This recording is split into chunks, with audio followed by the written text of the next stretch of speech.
menjadi seorang koruptor bagian pertanggungjawaban moral. Saya mau minta klarifikasi, ini tanggung jawab siapa? Bapak malu nggak sih? Tidakkah saya dengar permintaan maaf yang benar orang-orang menjadi korban? Ini ketahuan ini.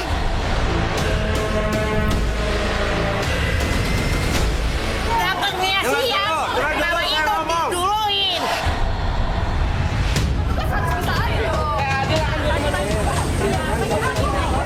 Drama kebijakan larangan pengecer menjual gas LPG 3 kg berakhir. Kisruhnya suasana antrean di setiap pangkalan resmi Pertamina membuat Presiden Prabowo pun turun tangan.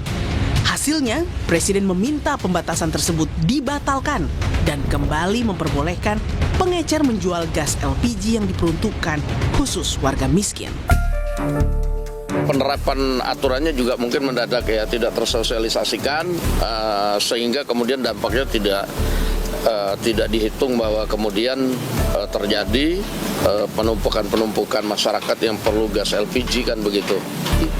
Presiden kemudian meminta supaya secara parsial dilakukan administrasi penertibannya, tetapi pengecer-pengecer bisa sambil berjualan dulu supaya rakyat tetap bisa membeli LPG-nya.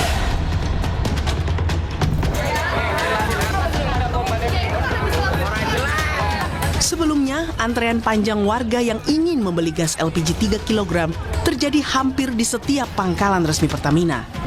Kami dari kemarin ngantri. Warga pun sampai berani meluapkan kekesalannya saat bertemu Menteri ESDM Bahlil Lahadalia. Bukan masalah antri gasnya. Anak kami lapar, butuh makan, butuh kehidupan, Pak. Oke, Bapak ya. Logika berjalan dong, Pak. Ya. Coba dia segini ngantri, kenapa persulit rakyat sendiri? Saat dipanggil DPR pada 3 Februari lalu, Bahlil membantah terjadi kelangkaan gas LPG 3 kg. Ini barang nggak ada yang langka, semua stok ada. Stok LPG untuk 3 bulan ke depan itu lengkap ada. Cuman distribusinya saja. Yang sekarang dari pengencer, saudara-saudara saya pengencer ini penting. Saya setuju sama teman-teman bahwa mereka ini juga butuh lapangan pekerjaan. Setuju saya. Saya pernah jadi pengusaha UMKM kok, pernah jual kue saya. Saya nggak pingin juga mereka itu susah. Kebijakan mendadak pemerintah ini dinilai kian memberatkan kondisi ekonomi masyarakat kecil yang usahanya mengandalkan gas subsidi pemerintah itu. Ketika pagi hari harus masak, kemudian kompor habis atau gasnya habis, ya tentu reaksi cepat. Ini menjadi nyawanya bagi ibu-ibu rumah tangga. Kebutuhan perut ini nggak bisa ditunda-tunda kan gitu. Artinya ya sudahlah. Ini untuk hal ini mohon pemerintah sadar kan gitu. Artinya jangan hanya sekedar anggaran sekian, tetapi kan ini untuk rakyat, bukan untuk siapa-siapa kan gitu. Pemberian subsidi LPG 3 kg ini berawal dari program konversi minyak tanah ke LPG pada tahun 2007. Kala itu Wakil Presiden Yusuf Kala menjadi penggagas konversi yang bertujuan menekan anggaran subsidi minyak tanah. Di tahun itu, untuk pertama kalinya, gas tabung ukuran 3 kg atau yang dikenal dengan tabung gas melon resmi dipasarkan untuk kalangan miskin. Setelah 8 tahun bergulir, penjualan gas melon dinilai sudah tidak tepat sasaran. Tapi, upaya pemerintah untuk mengatur kembali justru menimbulkan petaka dan kemarahan rakyat. Coba dia segini ngantri, kenapa persulit rakyat sendiri?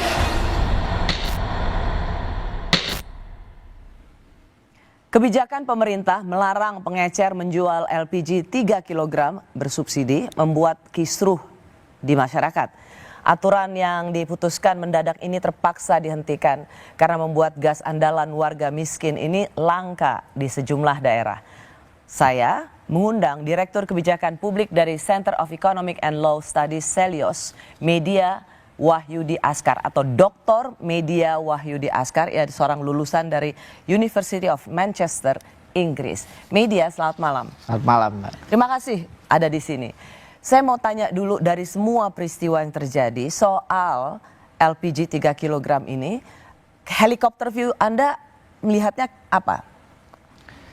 Memang LPG 3 kg sudah menjadi masalah sejak lama ya. Cuman memang masalah hari ini itu berbeda. karena benturan masalahnya akhirnya terjadi di level bawah, di mana masyarakat level bawah itu berantem satu sama lain untuk mengakses LPG 3 kg ini. Jadi pangkalan juga kacau sekali sekarang. Masyarakat nyerang pangkalan, pangkalan juga sebetulnya mereka nggak punya tabung atau sudah menjual ke tempat lain, akhirnya diserang oleh masyarakat. Artinya atau memang sudah diatur tidak boleh menjual ke pengecer, itu yang katanya mau diatur regulasinya. Betul sekali. Artinya terjadi benturan secara horizontal di level bawah antara masyarakat. Ini yang cukup disedihkan ya, karena kita melihat kembali aktual fakta kemiskinan ya, bahwa kemiskinan itu kan merampas kebebasan, penuh ketidakpastian.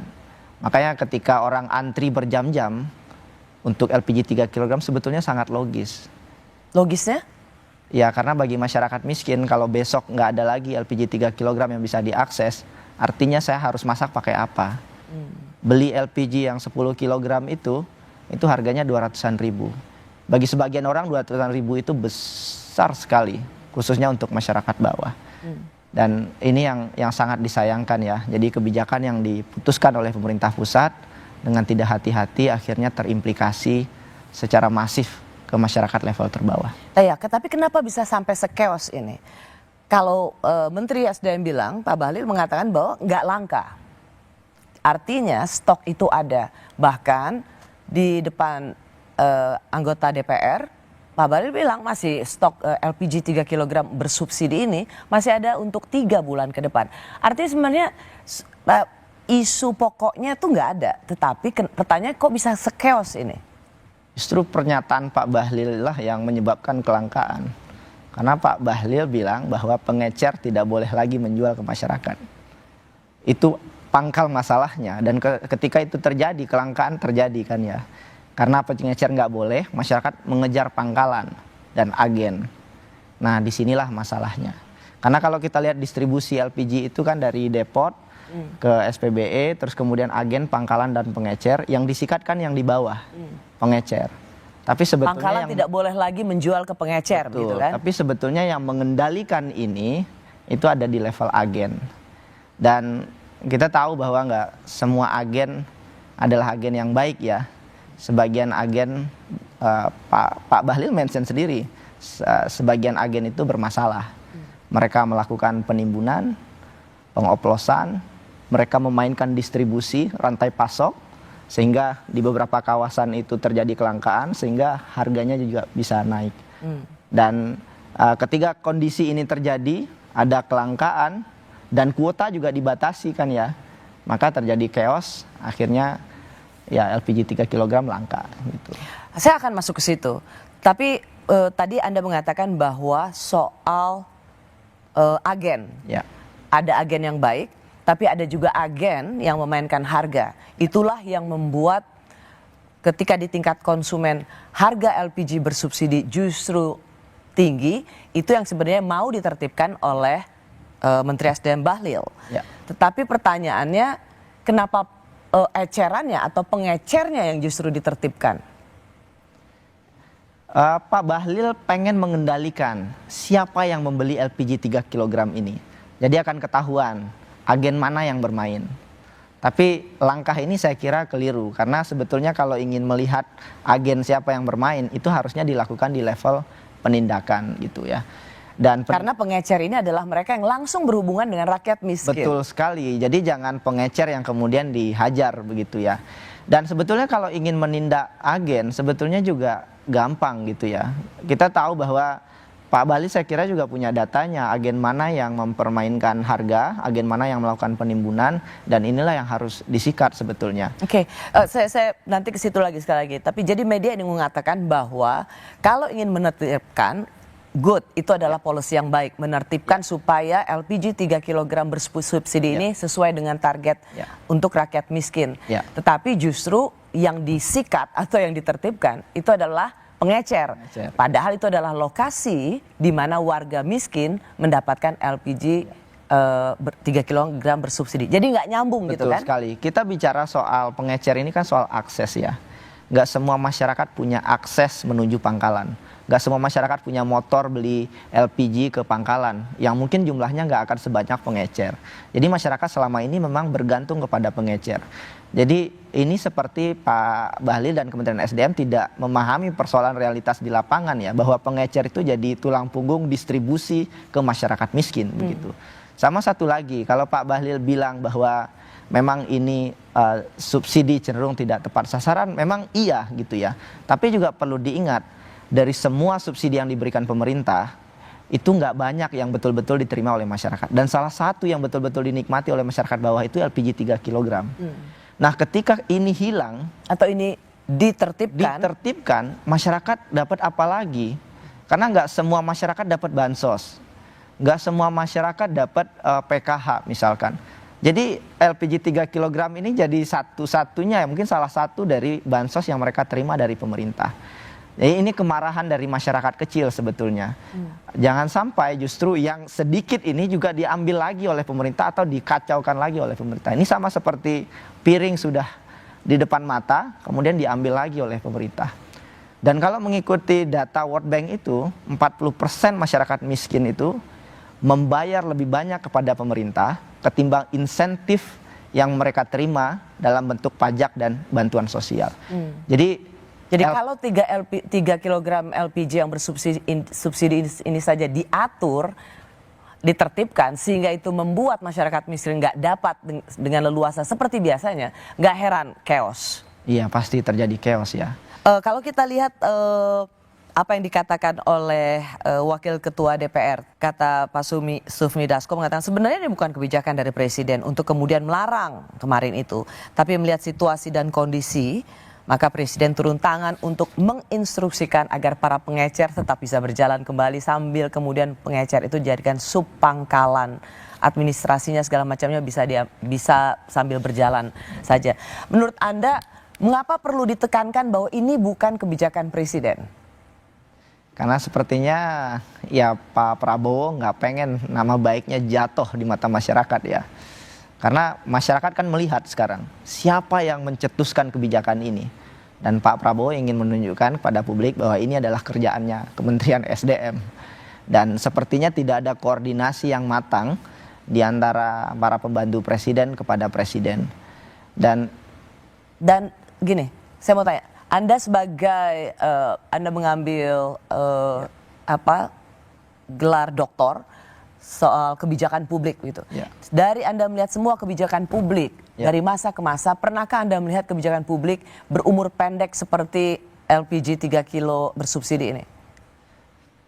Iya, sangat-sangat jarang sekali ya. Karena ini adalah yang paling berusia pendek ya? Iya, sama seperti PPN kemarin di detik terakhir di take over sama Pak Prabowo. Ini juga sama, hanya dalam hitungan hari kemudian dibatalkan oleh Presiden.